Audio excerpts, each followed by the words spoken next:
Second sound of vowel U. U అనే అచ్చు యొక్క రెండవ శబ్దం. పిల్లలు, ఇప్పటి వరకు మనం యు అనే అక్షరం యొక్క మొదటి శబ్దాన్ని నేర్చుకున్నాం. అదేంటంటే ఆ. ఉదాహరణకు బియుఎస్. యు అనే అక్షరం యొక్క మొదటి శబ్దం ఆ. యు యొక్క రెండవ శబ్దం ఏమిటంటే ఉ. జాగ్రత్తగా వినండి. యు అనే అక్షరం యొక్క మొదటి శబ్దం ఆ. యు యొక్క రెండవ శబ్దం ఏమిటంటే ఉ. యుతో ఏర్పడిన మరికొన్ని పదాలు నేర్చుకుందాం. మొదటి పదం ఏమిటంటే పియుఎస్హెచ్. ఈ పదంలో యు యొక్క రెండో శబ్దం ఊని ఉపయోగించడం జరిగింది. కాబట్టి పియుఎస్హెచ్ ని పుష్ అని పలకాలి. పుష్ కి అర్థము నెట్టుట.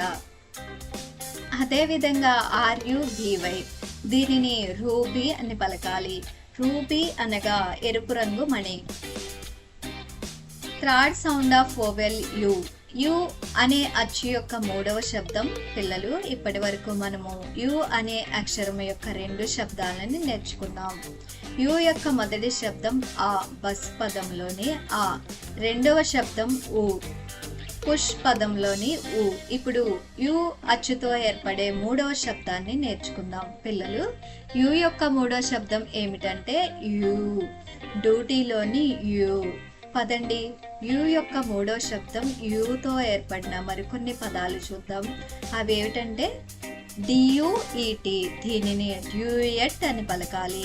డ్యూయట్ కి అర్థం యుగల గీతం. అదేవిధంగా డియుటివై. దీనిని డ్యూటీ అని పలకాలి. యుఎన్ఐటి. ఈ పదంలో కూడా యు యొక్క మూడో శబ్దం యుని ఉపయోగించడం జరిగింది.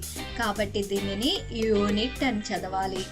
పదండి, ఈ వీడియోను మరోసారి చూసి యు అచ్చు యొక్క శబ్దాలతో ఏర్పడిన పదాలను నేర్చుకుందాం.